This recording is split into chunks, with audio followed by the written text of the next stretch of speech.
As the cold weather approaches, some may overlook the struggles of some in our community's most vulnerable citizens. That's the homeless. Amy Van Polen and Megan DeAngelis from Bridge Communities here fighting to bring attention to that issue. Good morning to you, ladies. Good morning. Good morning. Well, we can just start with exactly what Bridge Communities is. Sure. So we are an organization that provides housing and services to homeless families. We are a program, not just housing on its own. So we want to work with families for about 2 to 3 years to really tackle the long-term reasons as to why they're homeless and how do we change that for the long term. So our families go back through schooling. We will work on improving their income, improving their education, improving their debt levels, so that we can really make a long-term change in that family's life. You know, a lot of families are just maybe one check, maybe Exactly. less than a check away from homelessness themselves. Megan, how did you become involved with Bridge Communities?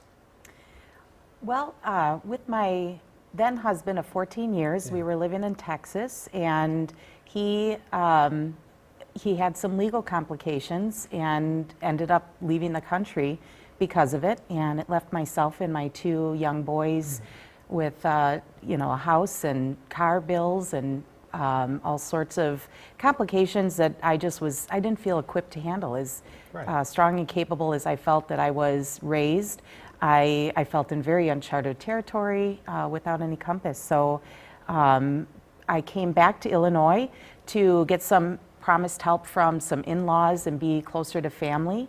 And that didn't work out very well for me. I was jumping between friends and a sister of mine, and realized really quickly that I needed some more help. I needed to reach out to the county and look for some resources. And by the grace of God, I was able to be referred to Bridge Communities. And I thought, well, what the heck, I'll give them a call and see what happens.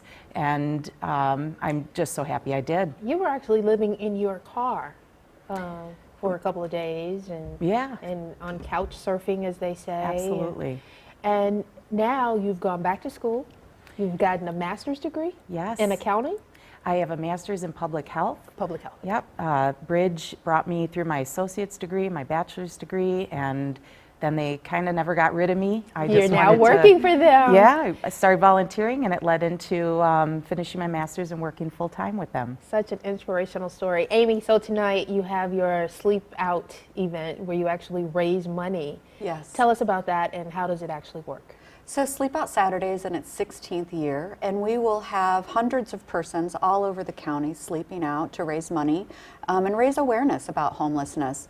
We know it's just one night, but throughout that night there are dozens of activities that persons can do to learn about poverty and to learn about homelessness and to find ways to be able to give back to their community. And you say it's actually a huge issue in the suburbs. You don't think that. I mean, in the city, you see the people as they're under the viaducts or on the side of the expressways. But in the suburbs, you don't necessarily see people living on the streets per se. Yes, most of the homelessness in the suburbs are families. And so if you think about everything you want to try to do to keep your families out of the shelter system or out of homes, so similar to Megan, you're doubling and tripling up with family members, but it's not sustainable. Right. And what's amazing to me is how close many families are. Like you never thought, Megan, that you would ever be in this position, and there you were, and you were able to pull yourself out of it with help. Right. It takes help. You just need a little guidance from people that whose heart is in the right place, and there's a lot of them out there. All right. Well, Megan, but you don't know that. Megan and Amy will both be taking part in the Sleep Out Saturday tonight. To register or to find out how you can help, go to sleepoutsaturday.org. Thank you, ladies. Good luck to you. Thank you very much. Thank you.